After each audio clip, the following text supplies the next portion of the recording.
No capítulo anterior, você ficou sabendo como o Lampião agiu durante os anos de 1928 e 1938 na região do São Francisco. Hoje, você vai conhecer os detalhes do ataque da polícia à Grota do Angico, que resultou na morte dele, de Maria Bonita e de parte do grupo de Foras da Lei. Então vamos em frente e siga com a gente. Há quem diga que o motivo de Joca Bernardo delatar Pedro de Cândido foi a inveja.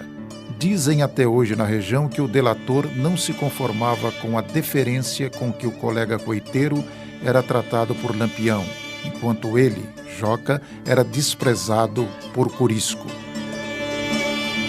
Na Vila da Pedra, Bezerra consegue por empréstimo junto ao sargento Odilon Flor, chefe de uma volante baiana que passava pela região, uma moderna submetralhadora.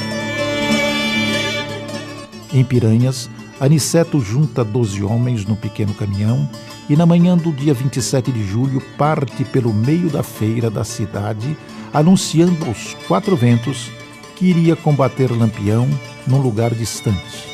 Ele tinha certeza que logo a rede de coiteiros faria com que a informação chegasse aos ouvidos dos cangaceiros, que relaxariam a segurança, fato que acabou ocorrendo. No início da tarde de 27, Bezerra, que traz consigo o aspirante Ferreira, cuja volante estava na área, vai ao encontro de Aniceto no meio da caatinga. Longe da vista de seus soldados, os três montam uma operação sigilosa. Composta por 50 homens, a volante entra em Piranhas à noite, embarcando em 3 canoas amarradas umas às outras, como se fosse um só barco. A primeira parada é no povoado de Entre Montes, onde Pedro de Cândido é capturado e torturado, acabando por confessar que Lampião está na Grota do Angico. A coluna policial atravessa o rio, arrastando também Durval, de 17 anos, irmão de Pedro, que foi o último a levar encomendas para os cangaceiros na grota. Dividida em 3 grupos de combate, a volante inicia por volta das 4h30 da manhã a marcha pelos leitos pedregosos dos riachos secos que conduzem ao coito. À frente, sobre as miras de suas armas, seguem os irmãos que guiam a tropa. Só então Bezerra revela aos soldados que logo mais eles iriam topar com Lampião e seus cabras. O clima fica tenso e alguns tomam goles de cachaça misturado com pólvora para dar coragem. Cerca de 650 metros após o início da caminhada desde a margem do São Francisco, a vanguarda do aspirante Ferreira dá de cara com um cangaceiro amoroso, que fora a um caldeirão buscar água empoçada para fazer café. Surpreso e nervoso, o soldado Abdon abre fogo, mas erra e o bandido foge. Em seguida, toda a tropa dispara contra o bando.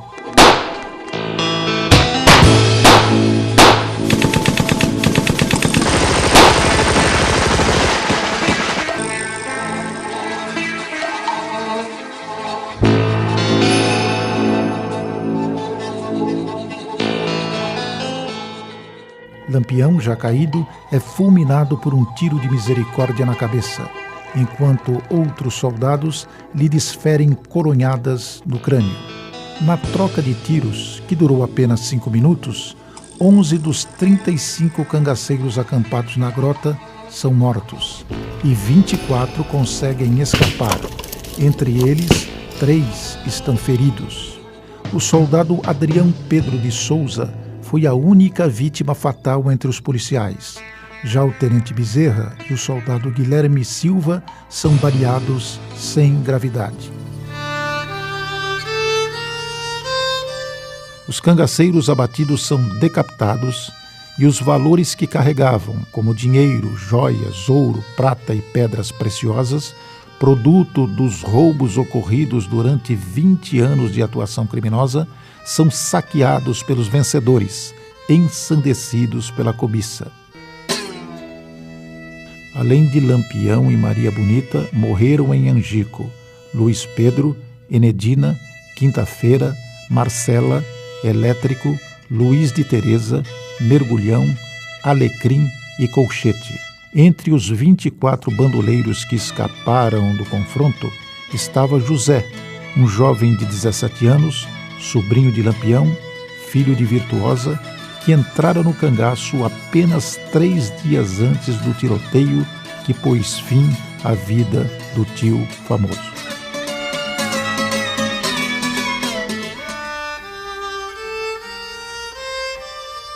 Os corpos dos 11 cangaceiros mortos e decapitados em Angico ficaram insepultos, sendo devorados pelas aves de rapina e pelos animais que habitam a caatinga. Com o tempo, as ossadas foram arrastadas pelas enxurradas ocasionais que desaguam no São Francisco, transformando o Velho Chico no túmulo fluvial de uma parte da história do cangaço.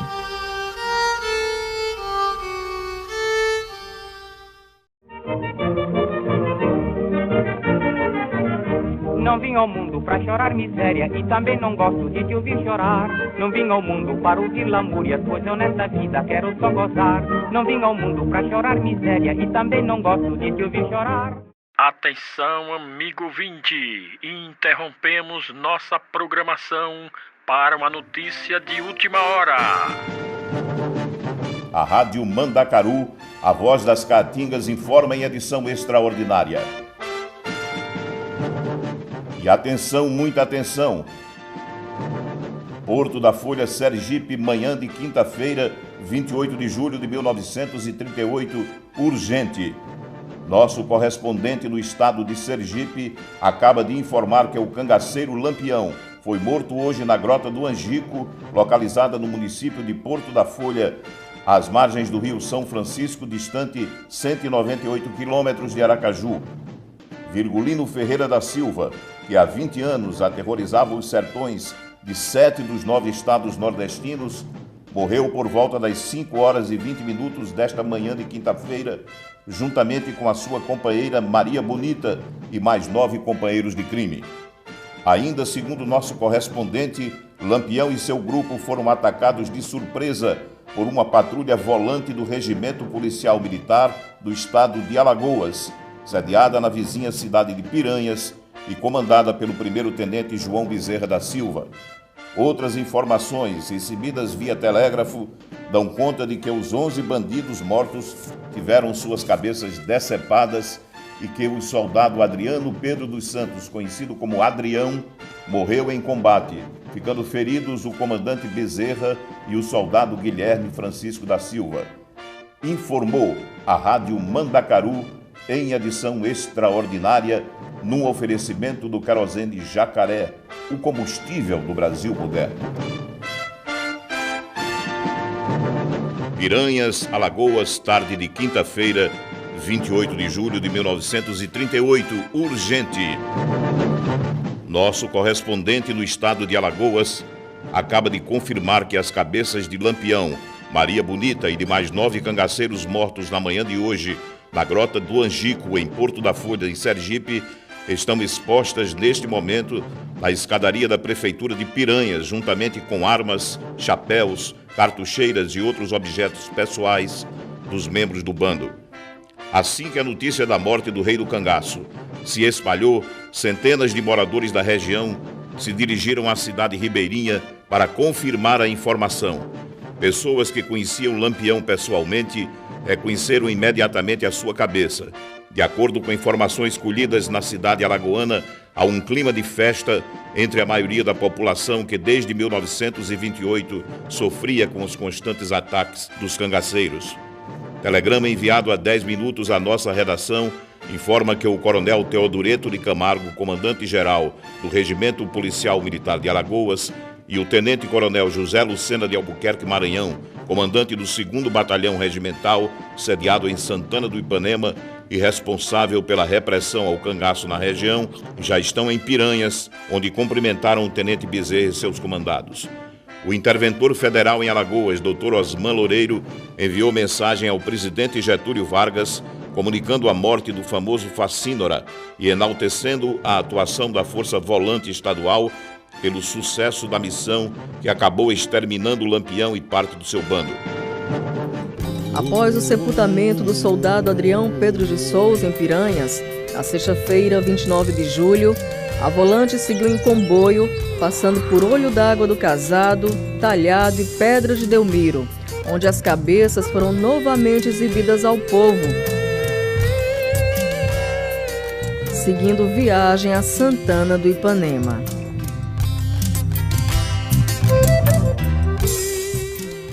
Acaba de chegar a esta cidade, sede do 2º Batalhão de Polícia, o cortejo trazendo a cabeça de Lampião Maria Bonita e mais 9 cangaceiros mortos na manhã de anteontem na Grota do Angico, em Sergipe. Antes que fossem mostradas ao público, os crânios receberam injeções de formol para resistirem à viagem que prosseguirá até Maceió. O produto também foi adicionado às latas, nas quais os mesmos estão sendo transportados. Em seguida, os policiais da Volante desfilaram pelas ruas de Santana, acompanhados por banda de música, enquanto as cabeças eram exibidas na escadaria de uma igrejinha no centro da cidade. O comércio e as escolas foram fechados para que a população pudesse assistir e participar das comemorações pela morte do Rei dos Cangaceiros. Um clima festivo toma conta do município, que recebe grande número de curiosos, vindos até mesmo de outros estados, além de um considerável grupo de repórteres dos principais veículos da imprensa nacional.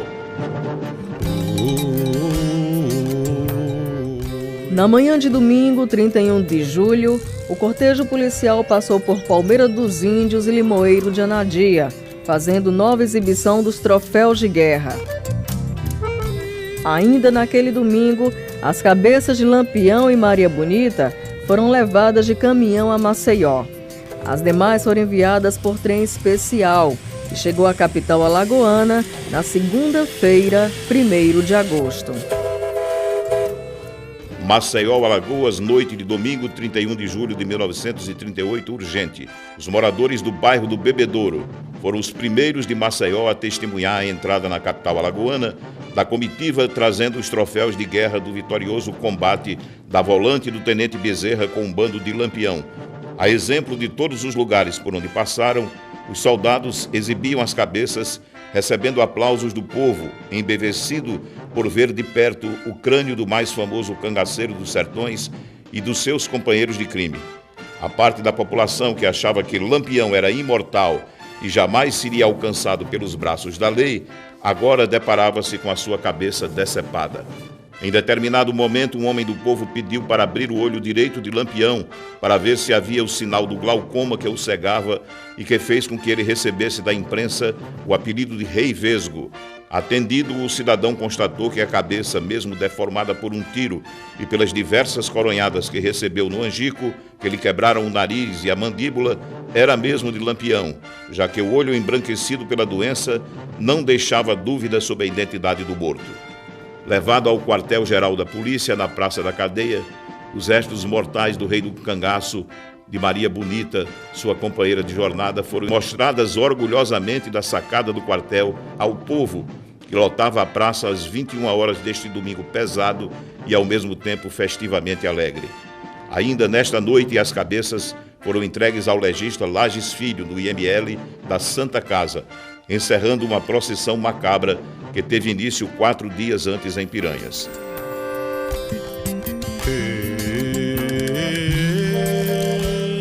Após a autópsia feita na Santa Casa, as cabeças de Lampião e Maria Bonita foram remetidas para o Instituto Nina Rodrigues, em Salvador, onde permaneceram expostas por 30 anos. Em 6 de fevereiro de 1969, foram sepultadas por ordem judicial no Cemitério dos Lázaros, na capital baiana, juntamente com as de Azulão, Zabelê, Canjique e Maria Dora, cangaceiros eliminados em 1933, em Monte Alegre, na Bahia. Na mesma ocasião e local, também foi sepultada a cabeça de Corisco, morto em 1940 pela volante baiana, comandada pelo tenente Zé Rufino. Já as cabeças dos outros 9 bandoleiros chefiados por Lampião e mortos com ele Maria Bonita em Angico, foram enterradas no cemitério São José, em Maceió, no dia 2 de agosto de 1938. Em 2002, os crânios do rei e da rainha do cangaço foram exumados pela família, estando hoje na cidade de Aracaju, em local não revelado. Informou a Rádio Mandacaru em edição extraordinária, no oferecimento do Querosene Jacaré, o combustível do Brasil moderno.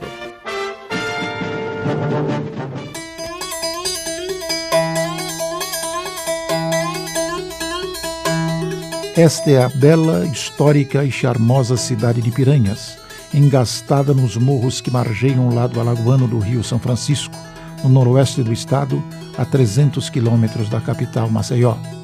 Foi dela que partiu, na noite de 27 de julho de 1938, a patrulha volante da Polícia Alagoana, que na manhã posterior atacou e dizimou Lampião, Maria Bonita e mais 9 cangaceiros dos 35 acoitados na Grota do Angico, 13 quilômetros rio abaixo, em território sergipano. Pois é, pessoal, então simbora pro Angico. E aí, Zé Brejeiro, tudo em riba? Tudo beleza. Então, meu amigo, liga o motor e toca o barco. Já liguei. Quanto tempo até o nosso destino? Rapaz, nesse barco aqui uns 20 minutos. São 13 quilômetros. Certo, certo. E você, Lindaura, tá confortável por aí? Tô sim, tudo certinho. Então vamos lá refazer o caminho das volantes daquele 28 de julho de 1938. Escuta, você acredita que as armas automáticas utilizadas pelas volantes, como as submetralhadoras, tiveram realmente um papel fundamental na derrota dos cangaceiros em Angico? Sem dúvida, a partir do final de 1936, quando elas começaram a ser usadas ainda de modo incipiente pelas forças policiais, o poder de fogo das volantes aumentou consideravelmente. E é verdade que neste documentário estão sendo usadas armas originais que estiveram no combate durante as cenas de reconstituição do tiroteio final. Isso mesmo. Após intensa pesquisa, nós conseguimos localizar 6 armas que estiveram no confronto final de Angico.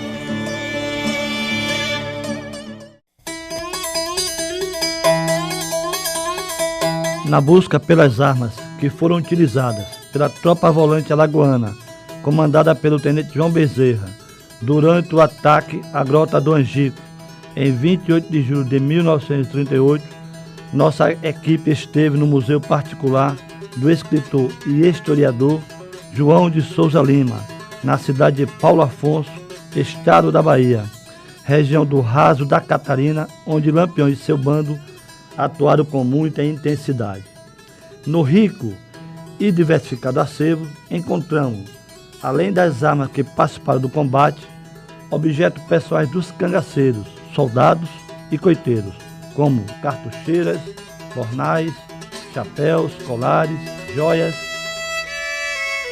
e documentos escritos pelos protagonistas do período do cangaço.